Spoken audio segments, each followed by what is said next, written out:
So, and here's the thing that I really want to make the point. The point of it is this, that little I innovation is incredibly worthwhile. I'm not taking anything away from it. But I believe that to solve the greatest threats to health and humanity today, we must have, they will be based upon big I innovation as well as little I innovation. That without completely different ways of thinking about these problems, we will basically be plowed under. You know, I've watched in my lifetime as these things come at us, and it feels like we are just stuck in time, and we are not making the kind of progress that's going to solve these problems and, frankly, save the planet and humanity. Climate change is the one that keeps me up at night. So, but the three that I want to talk about, just in terms of just easy examples to think about in this regard, are U.S. healthcare reform, Alzheimer's disease, and obesity. Just real super quickly, three quicko examples. So this is basically the U.S. Healthcare situation. As you know, the United States has got this incredibly bloated and wasteful system, off the charts. And a couple of statistics about that I think are fairly shocking. Although average income has increased by 30% over the past decade, those gains have been effectively wiped out because of increases in healthcare costs. This is a devastation. And think about this. About $750 billion, a third of healthcare spending in 2009 was spent on waste. Does anybody have any idea what the NIH budget is every year? Anybody?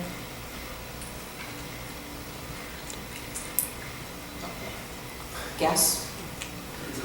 30 billion. Thank you. Somebody did that. $30 billion. Wow. 25 times that is what we waste in healthcare costs. Okay, the obesity epidemic, I'm sure you've seen this before. We're becoming redder and redder. It has nothing to do with republicanism, although Texas certainly leads the way. We're becoming more and more obese, and this is actually a somewhat old slide. It's worse now. And Alzheimer's disease is an incredible scourge on our society. And, you know, it's extraordinary to me. I mean, I'll be very personal about this. My father died very recently and had Alzheimer's disease. And, you know, as he was becoming more and more demented, he was a brilliant man. And as he was becoming more and more demented, I thought to myself, how is this acceptable? You know, how is it that we're sitting here in the 21st century and I just have to take this? You know, there's no prevention, there's no treatment, there's nothing I can do. Where is science? Okay, so here's the issue. The issue is that on the one hand, you have practicality. It's a real thing. Healthcare institutions, scientific institutions, investigators have to be practical. We have to survive. We have to put bread on our table. At the same time, creativity, which is surprising and in its most ultimate form is disruptive, and nobody really wants to see necessarily, right? So you have this yin and yang. You kind of have this balance between the two. Whereas on the one hand, I would say that practicality to a greater degree represents technological development, like Ray Kurzweil talks about, and creativity is going to be necessary for solving the world's greatest problems. So what is creativity? These are actually direct quotes from a survey that we did at my School of Public Health at UT when I was dean. It's what if. It's anything is possible. It's no holds barred. What is practicality? It's the avoidance of activities that retard progress, that disappoint, that erode core business, that threaten reputations, or are dangerous. All right? So really a yin and yang. Now, we love innovation. We all say that we're pursuing it to the nth degree, that no holds are barred, that this is what our academic institutions are all about. This is actually from the National Academy's 2012 report, Research Universities in the Future of America. We're driven by innovation. These products and processes are critical to our economy, to our security, to our standard of living, right? Creativity, fundamental discoveries. But now here's the crux of the problem. The true fundamental discoveries, the true theoretical breakthroughs, the true disruptions, the true revolutions, have what economists call positive externalities. Positive externalities basically mean that anybody benefits from them. They're not individual. They're not individually held. They're not just my idea. They're instantly kind of in the public realm. So again, germ theory led to antibiotics, to surgical advances, to safe childbirth, to water quality, right? These weren't things that you could hold or hide. Institutional practicality, on the other hand, basically necessitates that our institutions, whether it's healthcare or scientific institutions or academic institutions, today function as businesses. What they create as businesses is knowledge and education and research, but still they abide by the definition of a business. So this is just one definition of a business: the creation, trade, or transfer of goods, services, or both to consumers. That's what we do, right? And there's an economy to that. There's a very definite economy to that. In fact, U.S. healthcare is a $2.5 trillion business, and academic research and development is about a $60 billion business, right? These are big businesses. They have bottom lines. They have true practicality. No CEO in their right mind doesn't pay attention to their bottom line. And moreover, these businesses are under attack, obviously, which is to say that if you actually look at federal funding as well as non-federal funding for research shown in constant dollars in those non-broken lines, what we see is that we've had a real flattening of the dollars, the federal dollars that are going to research, as we know. We all know how much more competitive it is to get research grants, clearly. And of course, state universities, as you know very, very well, have been defunding, essentially, their academic institutions. So they're doing more with less.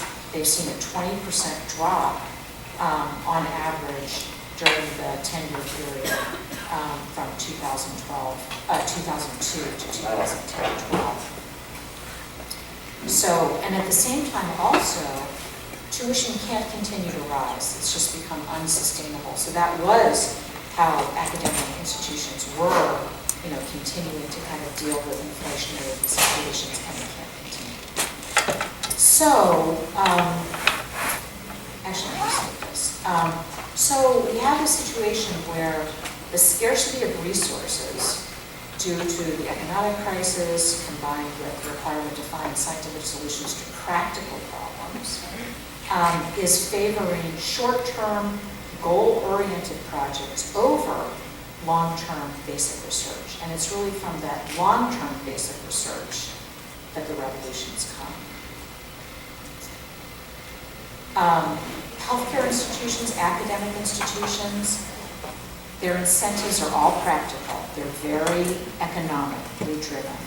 So today, 35% of medical school basic science faculty have no salary guarantee.